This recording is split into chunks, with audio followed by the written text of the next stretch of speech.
everyone, and welcome to the Bob Stoops app. I'm your host, Brad McMullen, sitting alongside the Hall of Fame college football coach, Bob Stoops. And Bob, the big news, obviously, over the last 2 weeks, Oklahoma and Texas joining the SEC. And I remember hearing the news, Houston Chronicle breaking the story and thinking, is this really going to happen? And then fast forward a week. Wow. Unbelievable stuff. Yeah. Well, in the end, it just, I think more than anything, our administration is looking out for the University of Oklahoma for the next 50 years. Very few things in life stay the same. I'm a traditionalist. I wish things could remain the same, but that's just not possible in today's world. We've always been in all these negotiations over the last 10, 20 years. The Big 12's last in line for all TV contracts. In fact, we're the only conference that doesn't have a Big 12 network, like the SEC network and the Big ACC 10. network, Big 10. You know, all ours are just live streamed. So in the end, this is an opportunity to protect, our financial interests for the years to come and our brand. The University of Oklahoma is a top 5 brand in football for sure, and we've got great sports all around. But in the end, that's the part we're protecting. We're protecting our attendance, for the next, moving forward for the next 10, 20 years, 30 years. We're protecting our TV. We're going to have, financially, it'll be an incredible boon compared to what we've been. And all of it together really fit us. We're more of a SEC school than we are Big 10, Pac-12, anyone else. We fit in that league.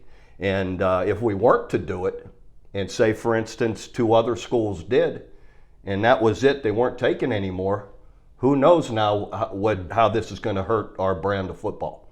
But this is going to strengthen our brand of football, and that's what's exciting. All right, before we dive into the numbers, I just want to go to the simple thing. Were you surprised by the announcement? Had you known about these things being worked behind the scenes at all? Well, I still am a special assistant to the athletic director, and so not truly surprised. and they from time to time will want my experience and knowledge over being the head coach for 18 years on what my thoughts were about it. So I was somewhat in the loop for sure. And when you think about the numbers, we'll talk about what Bob Bowlesby, the commissioner of the Big 12, just told the Texas State Senate, that the expectation without Oklahoma and Texas a part of the Big 12, that their TV revenue would be cut in half. So there are 10 schools right now, but just by taking those 2 schools away, they're going to lose half of their revenue. Does that show you that OU and Texas were really carrying the conference all along? Well, I'm not the one to say that, but let's face it, everybody knows that's pretty obvious. In the end, that's very obvious. And you look at thinking in football, the most valuable football or athletic programs in the country, Texas is number 1. We're number 7 in the entire country. So, yes, I think it's pretty obvious, with our stadium size, the followings we have, the TV eyes that are on us all the time, that we can command those kind of numbers. And we have, and I think we bring a lot of strength to the SEC because of that. And when you see OU in particular travel all over the country, some of these schools, the only time they sell out is when Oklahoma or Texas were coming to town. And sometimes, depending on the stadium, you actually have more fans in the stadium for you than the home team. That just kind of shows you the brand that comes to town. The strength of our fan following, definitely. And that's part of it. Stadium sizes and, the number of eyes that are watching you, not just in the stadium and on TV. And, we generate a lot of that. We have a huge following, obviously, with our fan base. We sell out our stadium every year, or every season now for 20, 21 years, 84,000 plus, I guess. Texas is even more. And there are no other real large stadiums in our conference that are that way. So this all just adds up for us, and again, I really believe our administration is protecting our brand moving forward for the next 50 years and more. All right, not to say we want to jump in the DeLorean and go back in time, but in 2010, this was being discussed big time when you were the head coach at Oklahoma. How do I say this?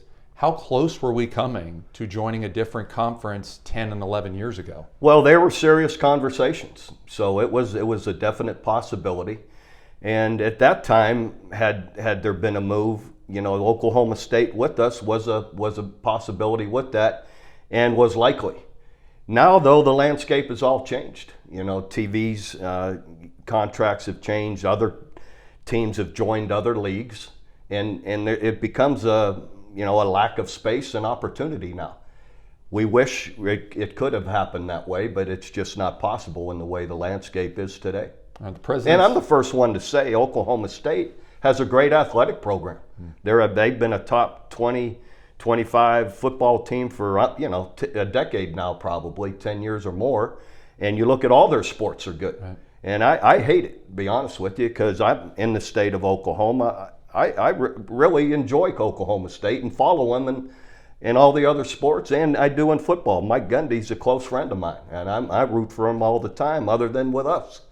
So in the end, it's just the lack of opportunity isn't there. Yeah, and recently softball finishing in the top 5. You had Cade Cunningham being the first overall pick in basketball. A lot of great things going for Oklahoma State.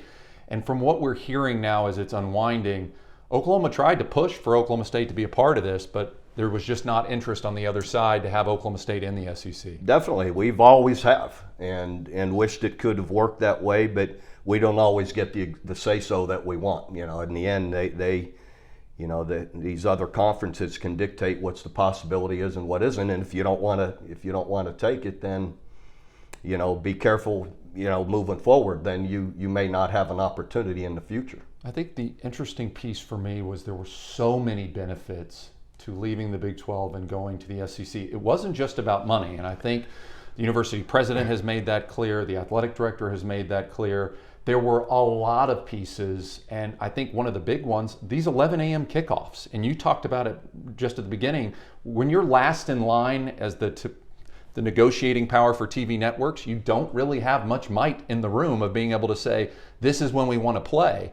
You know this with recruiting, when a kid finishes a game at 10:30 at night, exactly, they're going to the airport at 11 o'clock. Well, there are very few flights out at 11 o'clock, so you have to do a private flight. And if they're leaving Saturday morning and the stadium's opening at 9 a.m. for an 11 a.m. Central, you can't get the recruits there. It's very, very difficult. So that affects the quality of the product you have when you can't always get the best players to even come in and see your program. Well, and you're not allowed to use private flights. So you have to rely on the airlines. Commercial. And there aren't flights late at night.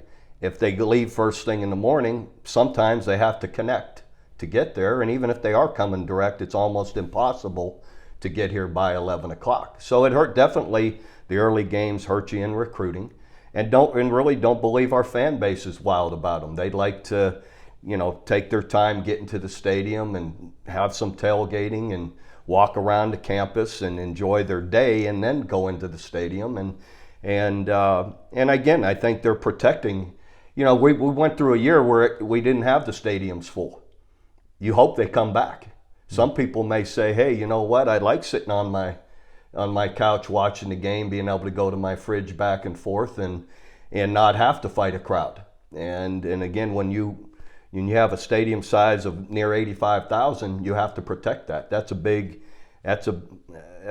day when we're able to fill that stadium. All right, talking about recruiting, Lincoln spoke to the media yesterday and said, hey, look, we're focused on this year. We have a great brand in Oklahoma. But yeah, there are positives with the SEC on the horizon. And just looking at rivals this morning, right now the current recruiting class for 2022 is number 8 for Oklahoma. But when you look at 2023, it's not number 5, it's not number 4, it's not number 3, it's not number 2. It's the number 1 ranked recruiting class in America, OU football. Recruits are starting to see it, saying, hey, I can stay in the Southeast. Mom and dad can see me on a weekly basis. And going back to the matchups, we're not talking about OU and Kansas or, no disrespect to other schools, but when you're talking about OU and Texas A&M, OU and LSU, OU and Alabama, OU and Auburn, OU and Florida, these are just more attractive matchups to the average fan to watch. And in the end, too, it's a different flavor. All of a sudden, we've got a whole new change. We've got a whole new schedule.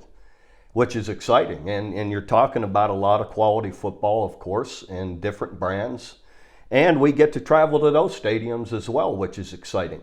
And I do believe it's going to give us a boost recruiting. And I believe, I said this in my op-ed when this all happened and came out, I believe in some of these instances in the playoffs, we've been just 3-4 players short of being able to win those games. And now all of a sudden we might be able to get these 3, 4, 5 guys that make a difference. And in particular on the defensive side of the ball. And all of a sudden now we're playing the same game as everybody else because we haven't been far off in some of those playoff games. And in the end, I think this can really help us boost it to a point where now we're going to be able to win those games with a few extra players. And you talk about the revenue piece. The thing that everybody else circles is follow the money. When you hear the numbers floating out of going from a TV payout of 34 to 38 million to potentially 60 to 70 million, that's a no-brainer. Well, let's face it. I equate it to this. You and I, anybody out there in a job, if someone told you you can double it and do the same thing you've been doing, but you can double your salary, everybody's going to take that job. Yeah. And this is no different. And it protects, again, the stadium attendance. It's a big boon for the entire city of Norman and Oklahoma City, everywhere around here.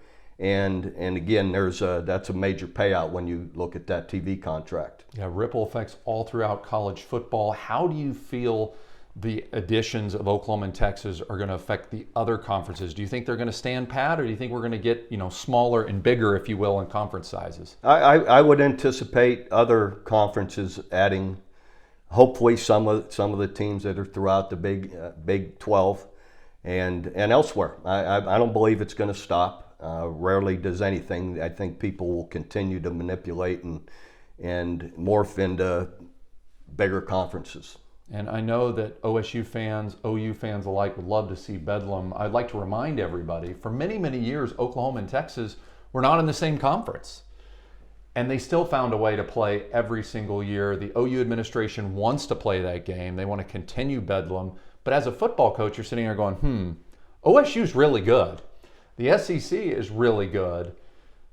Is that good for the program to play that game every year? Because the competition is going to be really, really high. And in a sense, and I'm not trying to dumb it down, but if OU beats Oklahoma State, do they really get a boost? But if they lose to Oklahoma State, it's kind of like, well, here you go. Was it worth the risk? I believe it is. Oklahoma State, as I said earlier, in the last 10 years has been a top 20, 25 program every year.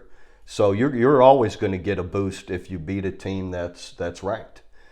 But there is the downside of we've also had a bunch of tough, challenging games with Oklahoma State. Though our record is very positive against them over the last 20 years, it's still always a challenge, and because they are a really great football team. Yeah, they are. And I still remember Blake Bell coming in the second half. What was it? 7-8 years ago, helping OU win that game to then eventually play Alabama in the Sugar Bowl. Oh, I hug Blake every time I see him because we had moved him to tight end, and he was our third quarterback that day, and he came in and just was ice cold, just meaning he had ice in his veins. He just moved us right down the field for the final score for the lead, and just being a tight end and then coming back to quarterback, he had, of course, hadn't forgot how to do it, and just did a great job leading us down the field. And love it that he's having such a great pro career. I think he's in his 8th year now.